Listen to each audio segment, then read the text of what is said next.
Yahoo! Hello mga masters and mga ka-G!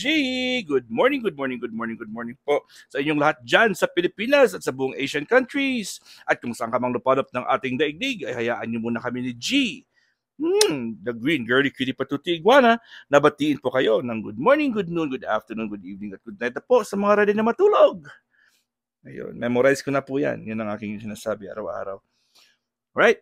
So welcome aboard sa ating G and Daddy, the Green Iguana, the Green Cutie Patuti Iguana Daily Vlogs. Tapos na po yan. Iba naman tayo ngayon. Is the G and Daddy Health and Lifestyle Tips. Ayun, ilang araw na po tayo nag-lecture about hypertension, mga masters and mga ka-G. Kahapon po at 3 days tayo straight nag-lecture about tobacco or sigarilyo. Kung ano yung naidudulot po nito sa katawan natin. Mga bad effects ito in connection po sa hypertension or sa high blood pressure at cancer at diabetes at iba't ibang mga sakit. So ngayon po, ano pa yung ibang factors na nagkukos po o nag-increase ng risgo para sa high blood pressure, sa hypertension. So next, number 8 na po tayo na topic is about medications. Sino ba sa inyo dito ang nagtitake ng mga medications? Some medications can increase your blood pressure. Sino ba sa inyo dyan ang merong mga maintenance drugs at mga medication na tinitake? Okay? So, 2021 study of 27,599 adults found that 18.5% of people with high blood pressure take medication that could raise their blood pressure further. So, may mga iniinom po sila ng mga gamot na mas lalo pang nag-i-increase po ang kanilang blood pressure. Nako, grabe no.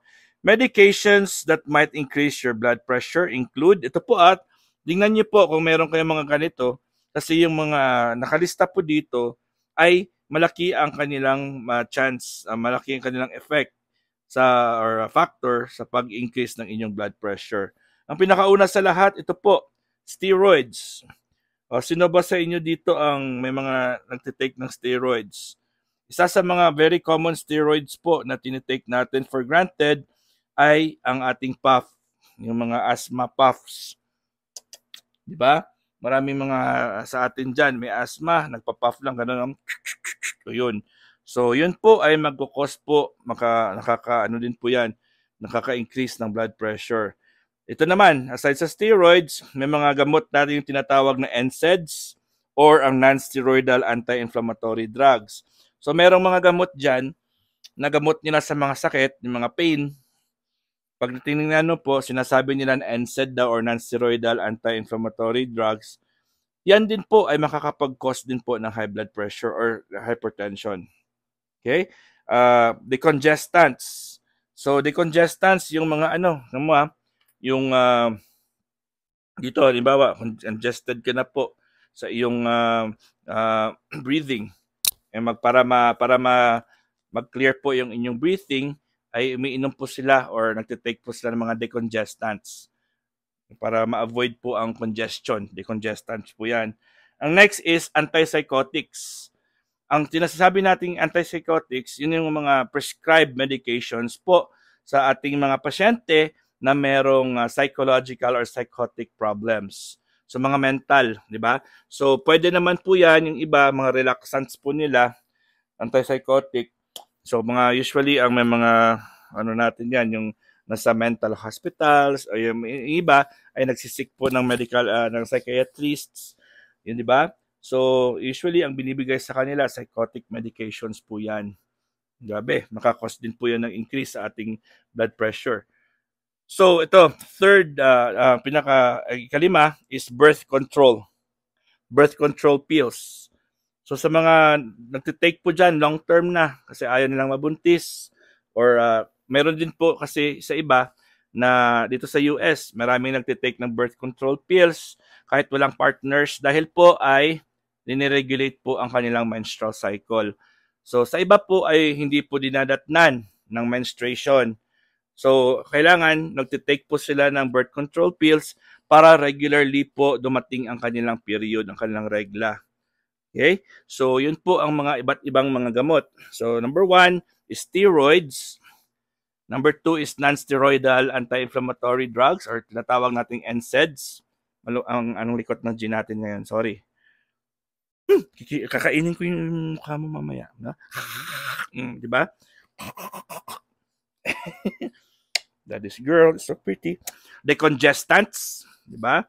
And of course, antipsychotic medications. And of course, ang birth control pills. Sila po yung mga gamot na can increase your blood pressure. Okay? If you have a blood pressure, if you have a high blood pressure, it is best to discuss all medications you're taking. So pag meron kayong doktor na pinupuntahan, i-discuss niyo po kung ano yung mga gamot, no, di ba? Including any other over-the-counter drugs with their healthcare professionals. So pag meron kayong doktor na pinupuntahan, ayun, magkonsulta kayo, tanungin niyo, Dok, ano ba yung mga gamot na pwedeng magpa-increase ng aking blood pressure? At syempre, sa Western medicine naman, iba naman yung approach nila. So usually sila po ay magdadagdag yan. Magdadagdag yan sila ng mga other gamot para makontrol. Di ba? Or yung iba, kung maganda, kung okay talaga, magbabawas sila. Pero karamihan po ay magdadagdag po sila. Halimbawa, yung iyong tinitake ay may bagong problema or may bagong side effects, magdadagdag yan sila. Ito po para sa tiyan mo, ito po para sa ulcer mo kasi nagkukos ng cancer, ng ulcer, nagkukos ng vertigo. So, the more na umiinom ka ng mga gamot, the more din mga side effects. Tandaan po natin mga masters and mga ka-G, and every pill or every medication you're taking, there's a significant 14 to 25 side effects. Given na po ang mga side effects na yan. So kung nanonood po kayo ng TV or ng ads sa inyong cellphone, sa YouTube, meron mga gamot dyan na ina-advertise nila. Di ba? So yung iba, yung gamot dyan is magpapakita po sila ng isang matandang umuugod-ugod ang lakad, masakit ang kanyang arthritis. And then eventually, sasayaw na yung matanda, sasayaw na, o may mga bata dyan na sasayaw. Pero habang po ay sumasayaw yan sa video or sa advertisement nila, ay ini-enumerate na po nila ang mga side effects. So if you're taking this medication, be careful not. You can have a fall, you can have a risk for injuries, you can have ulcer, you can have ulcerative colitis, you can have a brain dysfunction, you can have a psychological impairment. Marami silang sinasabi. Pero mabilis po yan. Hindi mo na po maiintindihan yun. Scientific terms at saka yung tinitingnan lang natin dyan is yung video ng mga bata na sumasayaw o matanda na tumatakbo or happy po na mga tao sa picture, sa video or animal na or mga pets na magaganda.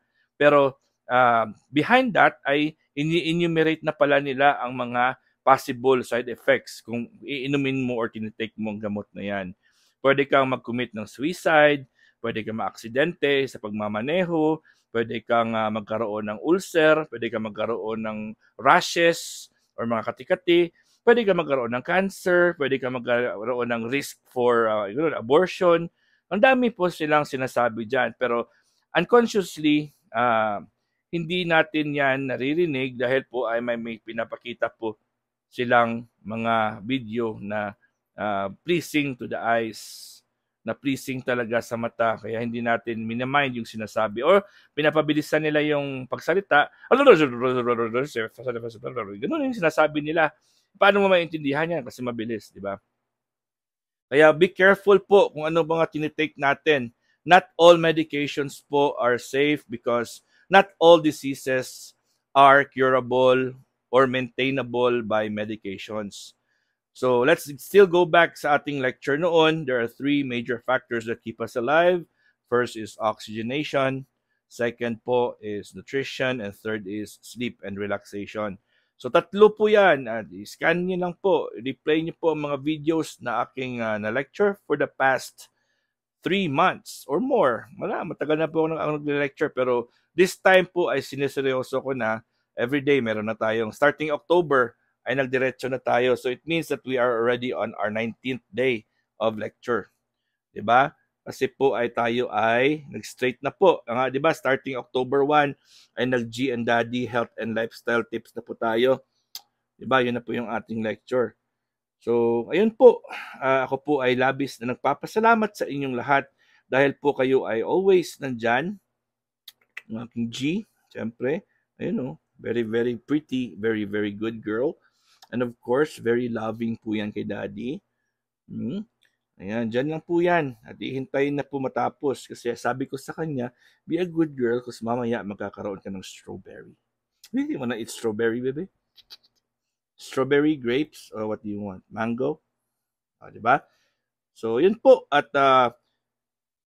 keep it up lang po sa ating mga YouTube channels. Tulong-tulong lang po tayo. Ako po ay lubos na nagpapasalamat talaga sa inyong solid na suporta. Sa mga iba na dyan na nandito ngayon, na nag-attend sa lectures natin, na spread the good news po.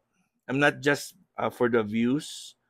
Hindi po ito for the views. For the views kasi ginagawa ko to every day, every morning sa inyo, Philippine time. Kasi po, one way din po ito na magising kayo ng maaga. Diba, nasabi na natin last time that it's best to wake up before 6. Before 6, dapat 6 o'clock ay nakaupo ka na sa trono. Magpupupo na po tayo 6 o'clock in the morning kasi that is when the large intestines are active. So, kailangan i-empty na po yung ating large intestines o yung ating bowel kasi po, preparation yan. Pag 8 o'clock ng umaga, kailangan kumain ng solid breakfast. Nasa meridian clock po yan. Yung Chinese medicine po yan. So, ayun. At replay nyo lang po ang ating mga videos. Marami po tayo kayong matutunan sa aking mga lectures. At ngayon po ay araw ng Lunes. Bukas po ay meron naman tayong Premier Marathon sa Bahay Kulitan. Kita-kits mga masters at mga ka-G. Again, this is your one and only Master Worm and G. God is great. Yahoo!